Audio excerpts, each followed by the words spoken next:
Is the Bulls' future a little bit brighter than people initially let on? We're going to talk about the recent play from Coby White, Patrick Williams, and Ayo Dosunmu, and how they're setting themselves up to be a big part of the future for the Chicago Bulls. We're also going to talk about the Bulls' schedule going forward into the season and why it actually is getting a little bit easier. We're going to talk about all that and more, plus dive into the mailbag right after this. You are now tuned in to Chicago Bulls Central, your number one place for all Chicago Bulls news and content.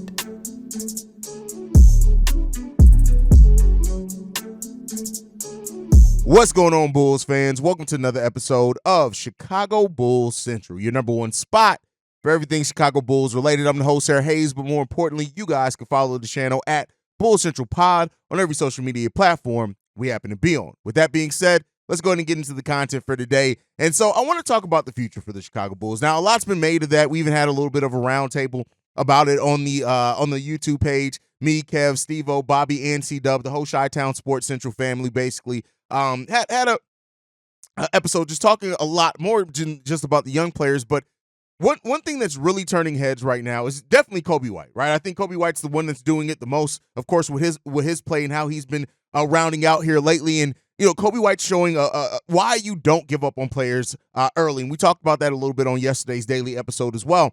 Coby White now over the last 8 games is averaging 20.9 points per game, 48.7% shooting from the field, and over 50% from 3-point range. That and at the 9.8 attempts per game that he's taken, he's 8th right now in 3-pointers made and 4th in percentage of 3-pointers made as far as players that have taken over 60 3-pointers. So listen, Coby White has absolutely grown. As a matter of fact, the only players right now with at least 60 attempts of 3-pointers made that are shooting better than Coby White are Tyrese Halliburton, Steph Curry, and I can't remember. There's another one, but you know, at the end of the day, Coby White is showing that he is absolutely growing. And you know, I love the game from Coby White, just his understanding of things. And I know we make a lot about it when it comes to the offensive side of the ball, but like even outside of that, he's just playing really intelligent basketball, making the proper decisions, making the proper cuts, understanding how to pace and go about himself, not letting himself get down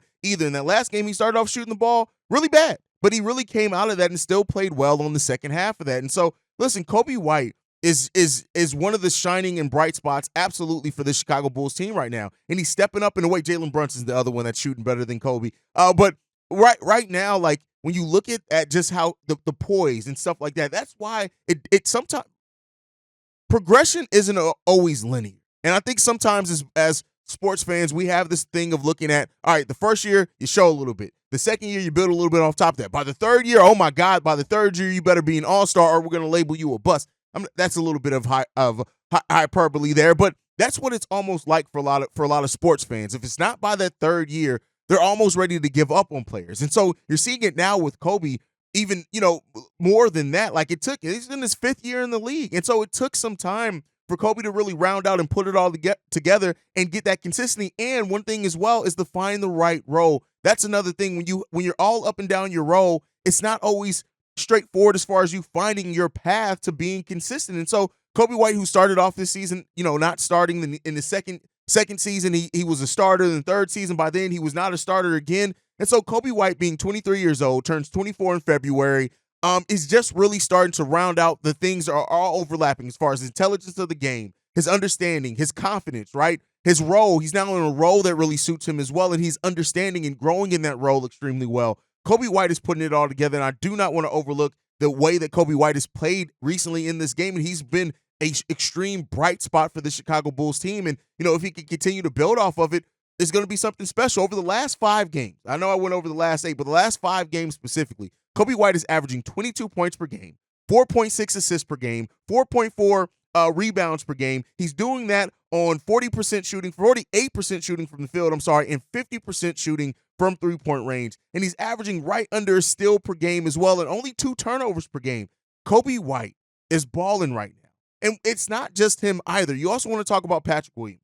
Patrick Williams in this game so far, in the last 5 games, has shot the ball 14.5 points per game, 4.4 rebounds per game, 1.1 assists per game. He's also averaging a steal and a half per game, basically, and a block per game. He's doing that at 55% shooting from the field, taking at 10 shots per game. So again, we're not even talking about a Patrick Williams that's necessarily taking more shots than what he did earlier in his career. He's just playing with more confidence. He's shooting the ball as well, 42% from three when you combine over the last 5 games. Now, you want to see it longer. We've seen these spurts from Patrick Williams before. You want to see it longer before you're willing to bet on that. But again, another player that's rounding out. And then lastly, Ayo Dosunmu. Now, his stats aren't as high, right? 9.2 points per game, 2.8 assists, 1.8 rebounds per game for him. He's also averaging a steal and a half per game. He is, in the last 5 games, shooting the ball 55% from the field. Not great from three-pointers, shooting at 23% from three. He was better from three earlier in the season, but he's also a player that's finding his role. He's rounding out well. He's playing with a lot of confidence, pushing the ball in transition. And these are 3 players. When you add in as well Julian Phillips, we still haven't seen a lot of Dalen Terry either. You can even add Ernalot Bateem in that, Adama Sanago, Justin Lewis. We got to talk about Justin Lewis, which I did not release the G League episode yesterday. I'll get that Windy City Bulls episode out today. The day got away from me, guys. I'm sorry for that. But that episode, you'll be getting that content. But when it comes down to it, these players are really starting to show something, and it does make the future brighter for the Chicago Bulls. Now, how bright? Pat asked me this over on Locked on Bulls on today's episode. He asked, do you see Coby turning into a number 1 scoring option on a winning team? And I think he said championship team. And I haven't seen enough to say that, but I can say this is that Coby White has absolutely showed that he deserves to be a big part of a winning team, and he's playing winning basketball. And I think that's the most important part that you want to see. When it comes to Patrick Williams and Ayo Dosunmu, what Ayo's able to do, right? And I know people are saying we got Illinois Ayo back. We got Illinois Ayo back. And so he's playing confidently. He was never a true point guard, but he can do some point guard type things. But what we're seeing here is he's more dangerous playing in the wing in the NBA. And so, he's also rounding out to that. And so these players are really starting to show that future is brighter for the Bulls. Some people who've had and said things like, oh, the Bulls have no young. Hell, I've even said, the Bulls have no young players and necessarily shown themselves to be pillars on the next team. And that's starting to change. Coby White alone has changed that. And so, we got to see with the other two.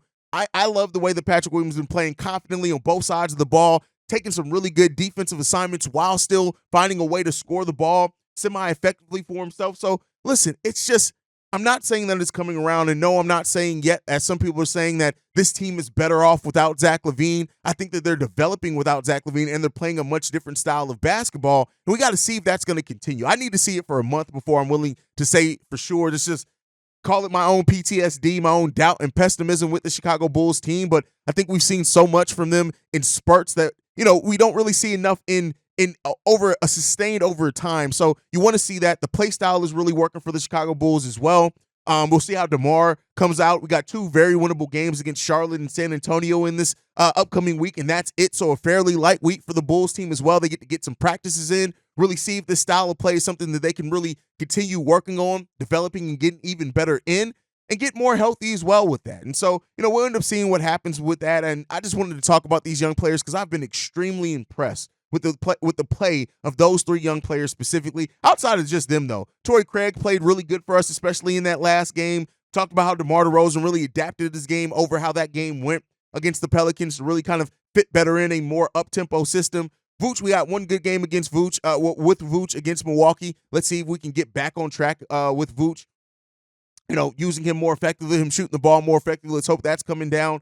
But as of right now, the future's a little bit brighter than what I initially came into the season thinking. But with that said, to talk about the schedule, the Bulls right now have the 10th easiest schedule remaining in the NBA. And so we talked about at the beginning of the season how the Bulls were going to be tried and tested early in the season. The schedule gets progressively easier for them now as the season goes on. While we have the 10th easiest schedule right now in the league, it gets even easier after January 15th, after mid-January. It gets even easier, therefore, after that. And so the Bulls right now have some time to start working on some things, to start really finding an identity for themselves as they get ready to trade and move on from Zach LaVine. And I'm not going to say that the Bulls are going to all of a sudden turn this thing around or where they're above 500 or anything like that, but they have games against opponents that, they can compete in. And like we've seen before, if they play with this level of heart and determination and grit defensively, they can really compete against anybody. And so as the schedule gets easier for the Chicago Bulls and things get a little bit more clear on what this roster is going to look like going forward, it's going to be interesting to see how they perform over this, right? And I think you're looking at the players that we just mentioned, as well as some other players that are getting minutes on this team to see how their season starts rounding out from some of the disappointment earlier in the season. And so, yeah, with the Bulls having an easier schedule going forward, I think that hopefully they're taking advantage of it. Hopefully we see the best out of coaching from Billy Donovan as well. And, this is a thing that I'm not saying that our outlook on the season can turn around, right? And one thing that I've said, and I'm going to maintain unless the Bulls go on a crazy winning streak, is that wins and losses really aren't the thing that we're focused on with the Chicago Bulls team right now. It's not wins and losses, it's development, right? Also, what you get back from the Zach LaVine and that type of move, but also it's how these young players are progressing and showing themselves as we head towards the offseason that we may see a lot of new faces in here on top of what we may see after the Zach LaVine trade. So the Bulls need to use this, get healthy, right? Hopefully Alex Caruso to get healthy. I would sit out Alex Caruso for the rest of this week. Considering the Bulls got an easier 2 games this week and a light schedule, get them a week off in there and see how the Bulls can come out of this and perform. I think that the Bulls, I'm not going to, like I said, I'm not saying that we're going to turn it around all of a sudden and we're going to be fighting for a play-in spot or anything like that. But I think for the things that we could realistically look at, the development of the young pieces, developing a play style, guys stepping up in major ways and maybe showing they're ready for bigger roles than what we've had so far for them. I think those are big things for this team as well. So let's hope that can be the case and continue to look forward into that. But with that said, you guys have been going off in the voicemail bag all week long. So we got 3 voicemails we're going to get into today. This one's from Matt. Hey, what's going on, man? It's Matt, a.k.a. Villas from 847, bro. Just calling in again, checking.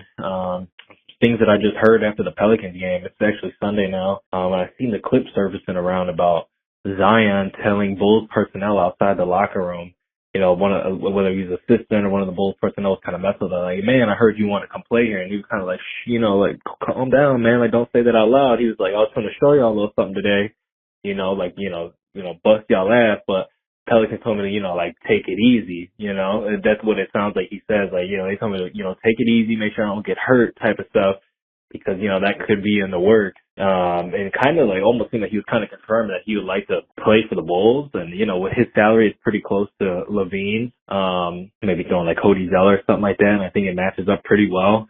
So, one, which is what do you think about that? And 2, in the off season, him and the Duke boys, we're all talking about, getting back together. And what if, I might just be cooking this up in my own brain here, but what if that is kind of their plan? And it's actually working out that way. Zion comes to the Bulls from Zach. RJ Barrett comes to the Bulls from DeMar, and Cam Reddish and, maybe some picks and some other people come to the Bulls from the Lakers. And the 3 Duke boys are all together again. They said they always all wanted to get back to playing together on the same team. It might be a possibility. I'm looking at it right now like, oh my God, it could happen. And I know that's what a lot of those guys want to do. What would you think about that? I know it's kind of a stretch, obviously, we've all talked about that full rebuild and trade. Everyone's probably not going to happen. But, these guys have been wanting that to happen for the last year or so. These Duke boys keep talking about that, them wanting that to be what happens for them next. And after I heard that in the locker room today, my brain went to that place and I was like, oh my God. Tell me what you think about that. Even though I know it's highly unlikely, and, keep it up, Haize, man. Love to talk to you, bro. Take care. And so I saw this all pop up on social media yesterday as far as Zion wanting to play for the Bulls. Well, keep in mind, who he was talking about was not an assistant coach for the Bulls. It's actually, I think you pronounce it Umida? Umida? That's how you pronounce his last name. He is actually the director of basketball operations and the general manager for the Windy City Bulls. So I highly doubt that Zion Williamson is telling somebody, hey, I want to come play for y'all at the Windy City Bulls. It was a joke. And I know Bulls fans right now are grasping for things. I'm not saying you, man, because this was reported and I understand where you're coming from. But this is just 2 people who are familiar with each other joking around. That's really all it is. It's nothing too crazy. It's nothing too major. No, Zion Williamson is not coming to the Chicago Bulls in a Zach LaVine trade. It's not going to happen. I know people have been talking about it, wishing for it, hoping for it, but it's not going to happen. And so, when it comes down to it, that's what it is. Always got to be realistic here. Would I love them to be able to get Zion? That would be a hell of a get back for Zach LaVine, is if you can bring in Zion, but that's not happening.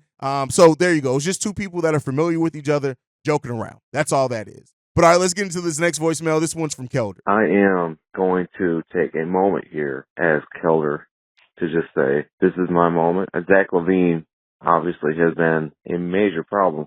Probably he's just not the guy. He's damaging, and he goes against what the coach wants. This has been beautiful basketball last 2 nights. It has been a ton of fun.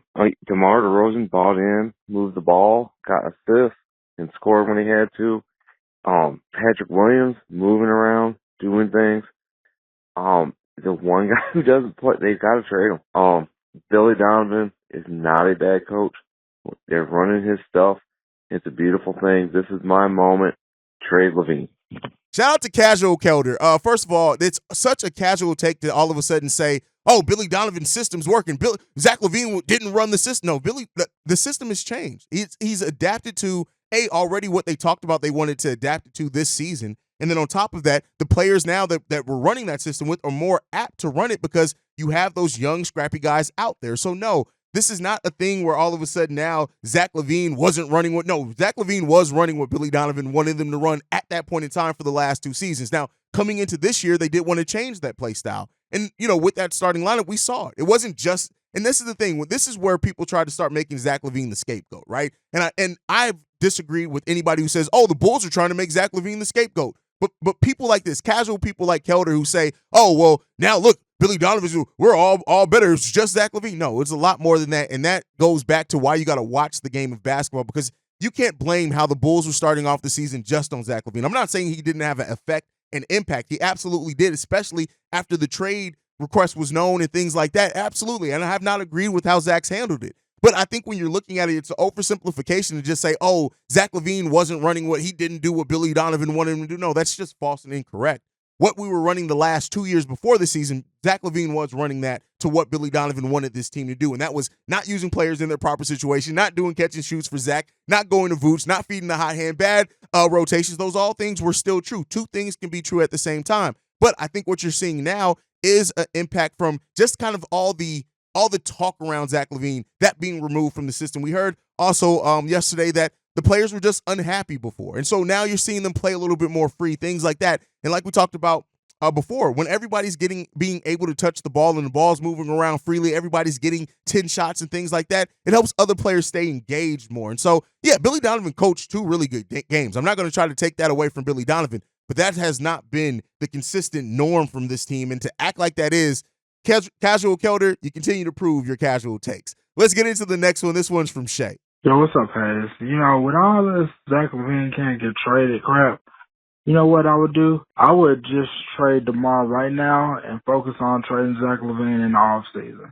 Look, I know what people are going to say. Oh, we want to see what this team looks like without Zach LaVine. But at the end of the day, man, let's face it, Zach LaVine may not get traded this season. I could see him getting traded in the offseason.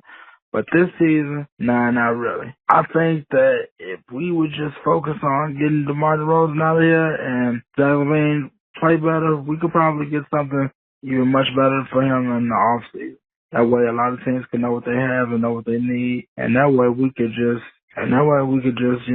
see what we could do and if we could turn this around. But hey, who knows? But I think that we should, focus on trading DeMar DeRozan, especially since he's going to be a free agent. That's just me. Anyway, tell me what you think. Peace. Focus on trading DeMar now and Zach in the offseason. Here's the thing. I think everybody who keeps bringing up, why are we trading Zach? It should be DeMar. Zach has the highest value, and he requested a trade. So, and I know you know that, Shay, but at the end of the day, like, everybody got to stop assuming that this Bulls team is trying to trade DeMar. Everything that we've heard is saying that they aren't necessarily trying to trade DeMar DeRozan. So I understand the thought process, and I understand it to say, hey, let's trade DeMar first. Maybe we can convince Zach to stay. I think that ship is sailed, personally, from everything that I'm hearing.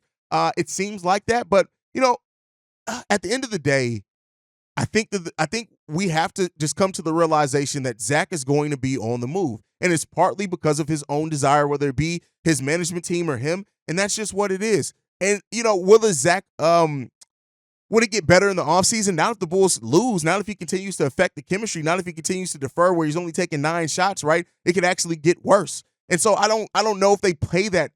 Like I said, I understand your thought process on it. I just don't know if they play that game, because they can end up in a place where it doesn't get better. It gets even worse. And then that's scary. But all right, let me know what you guys think on all that down below. Make sure you're following the show at Bulls Central Pod. You can send us any feedback, questions, comments, concerns, bullcentralpod@gmail.com. Lastly, if you want to leave a text message and our voicemail, the number to do so, 773-270-2799. We are the number one spot for everything Chicago Bulls related, thanks to you guys. And like I like to end every episode on, go Bulls. Love you guys. See red if you can, y'all. Peace. This has been a presentation of the Break Media.